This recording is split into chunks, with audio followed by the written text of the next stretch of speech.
quero nessa noite te convidar, a igreja do Senhor, a abrir a sua Bíblia no Evangelho de Lucas. Abra comigo. No Evangelho de Lucas, no capítulo 11, verso de número 5. A irmã Eliane pede oração pela vida dos seus familiares, pede oração também pelo esse processo eleitoral, oração pela nossa igreja metodista na Vinhosa.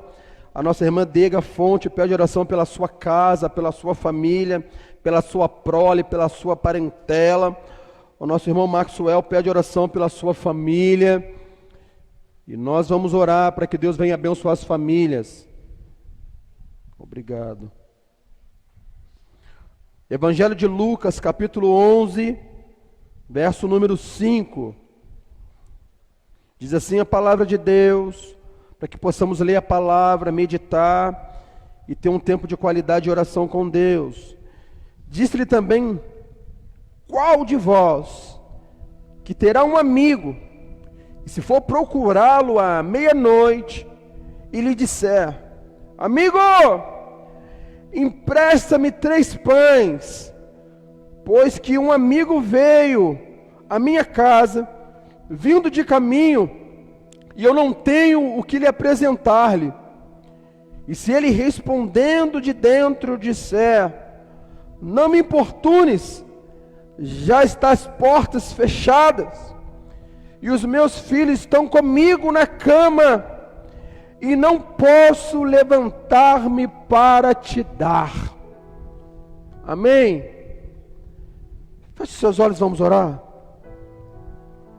Lindo Jesus, a tua presença nós estamos, lendo e meditando na tua palavra, que é linda demais.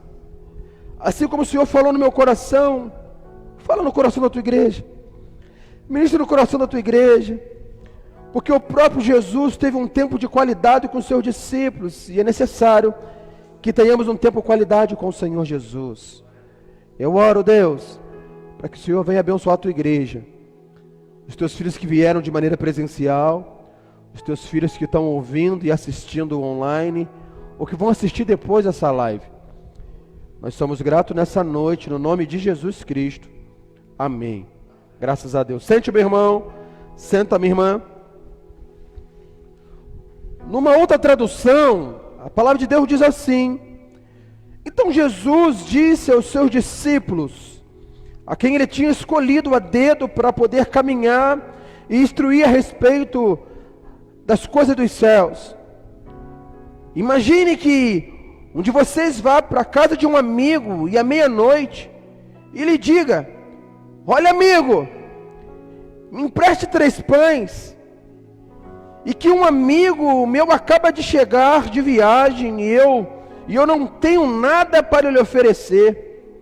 Agora imagine que o amigo responda lá de dentro: não me amole, não me importune, a porta está trancada, fechada, e eu e os meus filhos estamos já deitados, e não posso me levantar para lhe dar os pães. Que dizer é esse? O que significa as portas estar fechada? O que me remete a porta estar fechada? Uma enfermidade,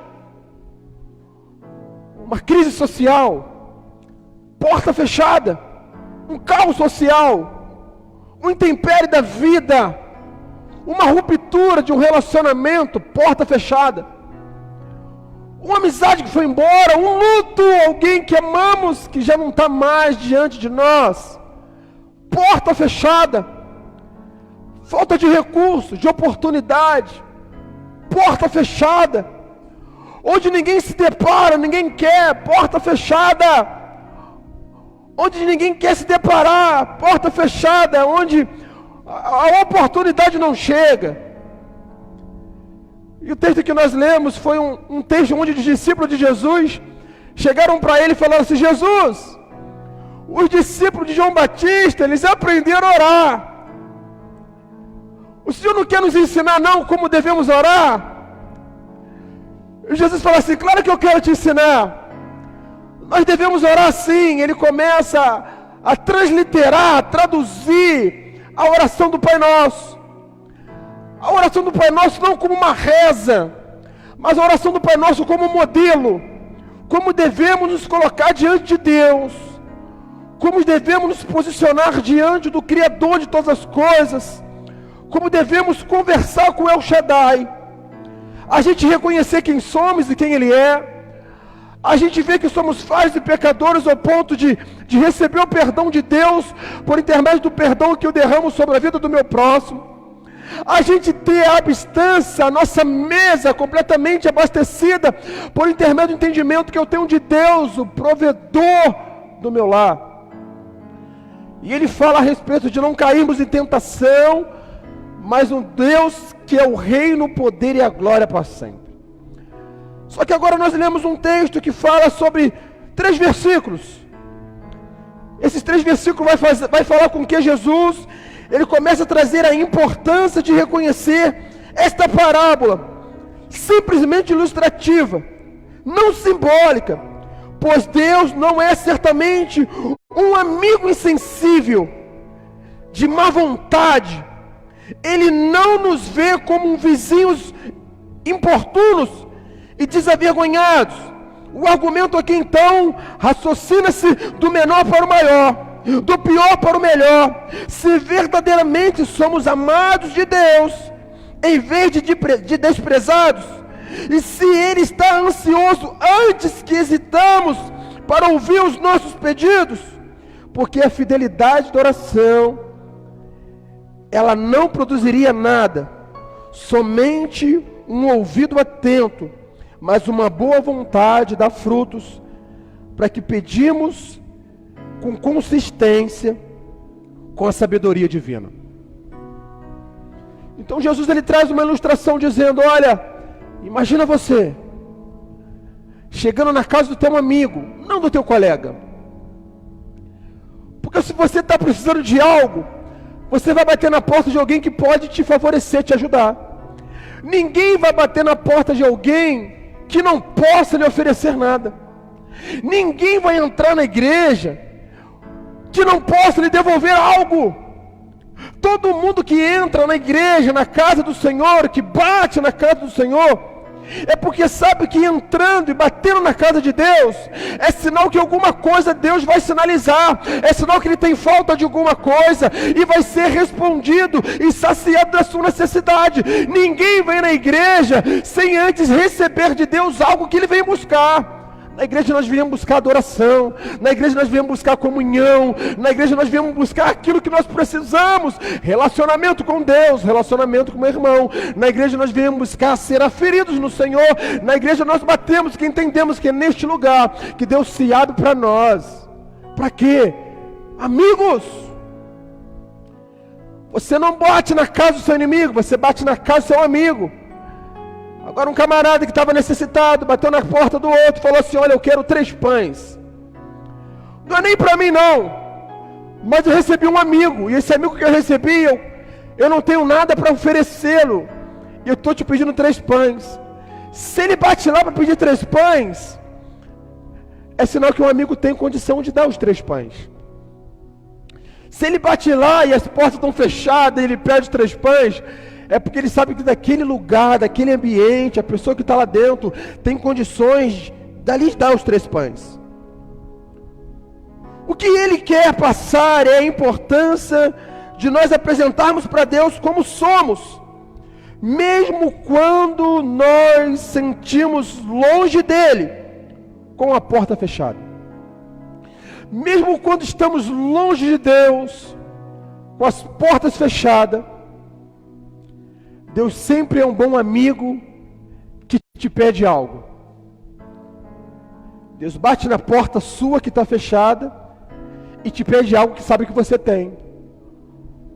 Um coração aberto, um coração contrito que Deus não rejeita. Deus sempre vai bater no teu coração, na tua porta, porque sabe que aquilo que Ele quer, você tem. E Ele fala assim, imagina um amigo bater. Você está pedindo não para você, mas para um outro amigo. Você está pedindo para alguém que está chegando cansado de viagem. Mas você não está pedindo no horário que é um horário comercial. Você está pedindo no horário que está todo mundo dormindo, meia-noite. Meia-noite não é hora de pedir, meia-noite é hora de dormir. E o texto vai dizer que meia-noite ele bate na porta de alguém. E geralmente as pessoas que são dotadas na cozinha se deparam com o acabar do gás. E se vem aflito à noite de falar assim: e agora o que eu vou fazer? Eu vou dormir à noite, vou esperar chegar no outro dia, eu vou comprar o gás. Mas se estiver fazendo alguma coisa saborosa e gostosa, se eu estiver cozinhando um bolo, o bolo não espera o dia seguinte. Então é necessário que eu venha correr atrás de alguém, para que eu possa levar o tabuleiro do bolo, ou alguém pode me favorecer com o gás. Meia-noite. O texto vai dizer que esse horário de meia-noite, tantas coisas acontecem. Os vigílios, guarda, eles trocam de turno. Como assim, pastor? Os sentinelas, os guarda, trocam de turno. Meia-noite, olha, você vai descansar, que eu vou ficar acordado. Meia-noite, sinaliza para a igreja que é o momento de trocarmos a nossa sentinela, trocarmos a nossa guarda.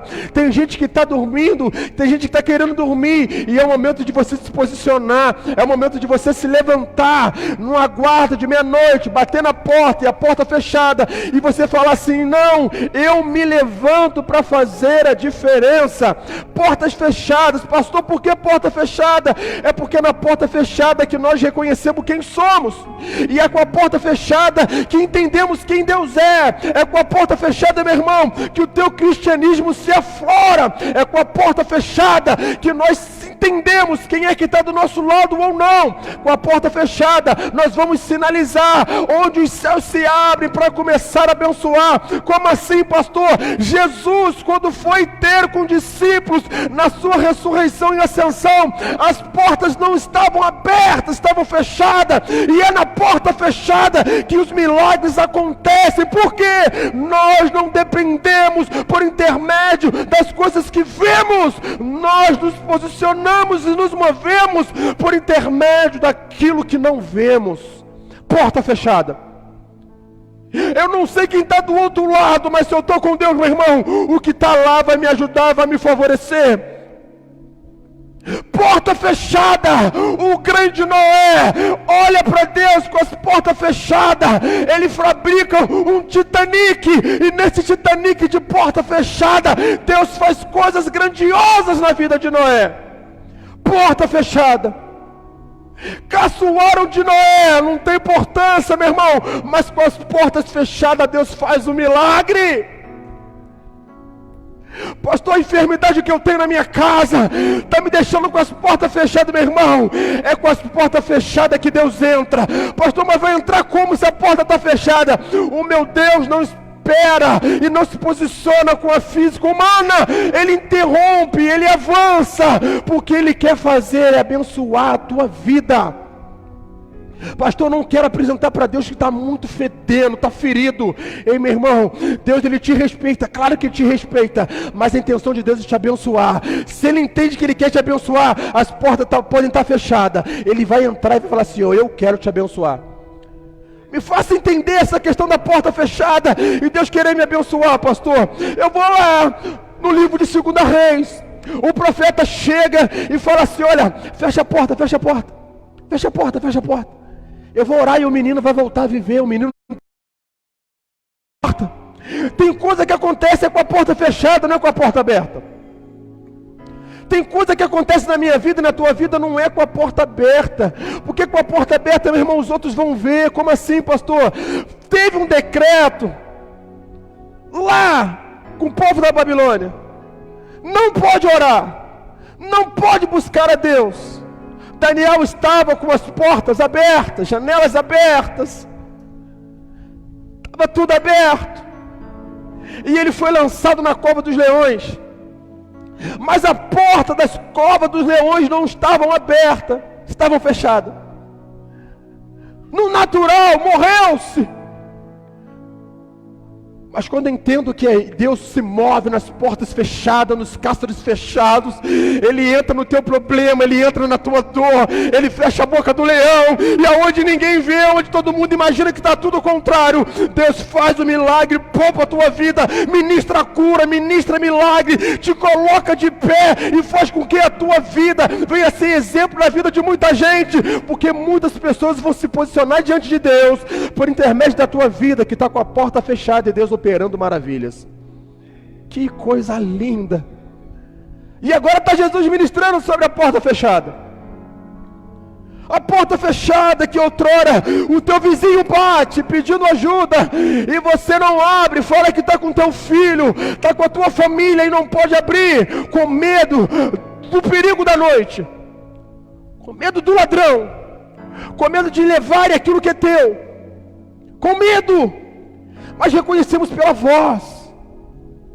Ei, amigo, abre a porta, eu preciso de 3 pães.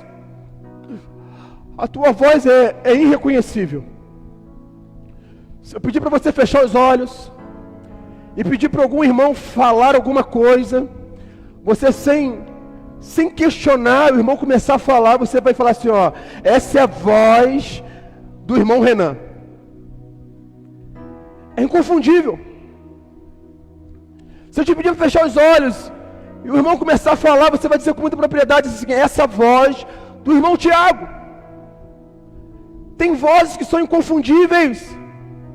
Então quando o moço bate na porta e chama e pede, muito além de bater e não saber quem está do lado de fora, é reconhecer a voz, saber quem é e falar assim, olha, não vou abrir. Tem gente que faz assim com a fé. As pessoas chegam na casa de Deus, na presença de Deus, e buscam esse relacionamento, uma intimidade, busca pegar e pedir emprestado um pão que você tem, porque você chegou primeiro, você tem, você sabe como é que faz o pão, você sabe como é que come o pão, você sabe, mas aquele que está chegando vai te perguntar aí, como é que faz, você tem, me dá, e você esconde, não vou te dar, com medo, soberba, de não dar aquilo que Deus te deu, porque de graça recebei, de graça dai. Mateus 10, 18. Deus te deu e você quer segurar, não é meu. Então se eu tenho, eu sou o único que tem. Então enquanto que eu tenho, o outro não vai ter, então ele não vai poder fazer grandes coisas não, porque só eu que tenho. Tem gente que pensa assim até na igreja.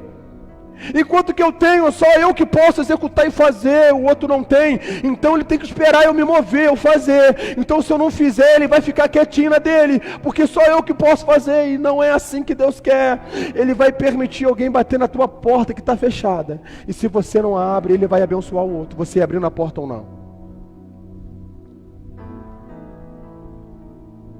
Para um amigo meu, a sua jornada, a renderização marginal, fora do caminho, deve ser rejeitado. Chegar meia-noite não é horário que eu tenho que abrir a porta para ninguém. Chegou até a mim e eu não tenho nada para te dar, por adiante. O calor no país quente torna a noite preterivelmente ao dia de viagem. Então não tinha variação de tempo, a noite era fria e de dia era quente. Então eu saí, eu permiti abrir a porta e entrar geladeiro, o vento gelado na sua casa. A porta está fechada agora, os meus filhos estão comigo na cama, não posso me levantar e dar, sem um esforço que ele não estava disposto a fazer. Eu aprendi algo essa semana a respeito de muitas pessoas estarem qualificadas, preparadas, mas não estão dispostas a servirem. Eu tenho um recurso, eu tenho um alimento, não serve. Eu tenho um talento, eu tenho a disposição, eu tenho, mas eu não quero me envolver. E quando Jesus começa a ministrar esse texto, não foi para qualquer um, ele ministra para os seus discípulos. Olha e pense comigo. Jesus chega para os discípulos e cria um padrão no coração deles, falando assim, olha, eu estou ensinando para vocês aqui, é porque eu sei que aquilo que vocês aprenderam, não é do dia para a noite que vai sair, mas é necessário que eu comece a falar agora, e fale depois novamente, porque eu quero que vocês entendam, não reproduzam um pensamento que machuca os outros, porque vocês entenderam que eu só posso abrir a porta da minha casa para alguém que eu conheço, e além de eu conhecer, eu tenho que ser muito íntimo, mas tão íntimo com ele, que eu venha abrir para ele, e não somente venha dar o pão para ele, não, eu venha dar muito além daquilo que ele pede, mas esse camarada é teu amigo. E Jesus fala assim: olha, não quero que você faça isso só para o teu amigo, eu quero que você faça para o estrangeiro, para aquele que você não conhece, para aquele que você não tem relacionamento, para aquele que bateu na tua porta, e que você não sabe se no dia de amanhã você vai ver ele de novo. Deus está falando para nós, que as pessoas entram na igreja, e de repente você nunca mais vai ver a pessoa, e Deus está falando, já que você não sabe se vai ver a pessoa amanhã, você faça valer aquele dia, aquele momento que você está com ela, como fosse o último momento da sua vida. Então você tem que ser intenso, para que o nosso Deus venha abraçá-lo, venha acolher, e ele venha receber dos cuidados de Deus de porta fechada. Olha, meu querido, se alguém entra na tua vida, ele não entra por acaso, porque o acaso não existe. Se alguém entra na tua vida e a porta está fechada, é porque Deus permitiu que entre. Não deixa que ele saia. Não deixa que ele saia. Não permita que ele saia. O Evangelho de Lucas é um evangelho muito apurado, porque eu quero orar nessa noite, porque a porta fechada sinaliza para mim assim: olha, está fechada a porta. Porque eu aprendi de Jesus que quando orares, isso tudo está atrelado na oração, entra no teu quarto e fecha a porta, e o teu Pai em secreto vai te recompensar. A mesma coisa acontece quando Jesus se depara com a filha de Jairo, e falaram com ele assim: ó, está morta, deixa quieto. Jesus entra na casa de Jairo, chama algumas pessoas da sua família, fecha a porta, e o milagre acontece. Nem todo mundo entra, mas uma coisa eu aprendo: a porta não pode ficar fechada. Para o milagre acontecer, a porta tem que estar fechada. A porta ficando aberta, as pessoas vão ver, vão desejar, vão maquinar, vão atrapalhar. Mas a porta fechada é você e Deus. Você vai entender que quem te deu foi Deus. A porta aberta é ajuda de fora, externa. É alguém afortunado, é alguém com recurso que te abençoou e você botou toda a tua esperança e confiança nele. A porta fechada é só você e Deus, e você está entendendo que é só Deus que pode te ajudar e te tirar dessa situação. A porta está fechada? Se coloca de pé nessa noite.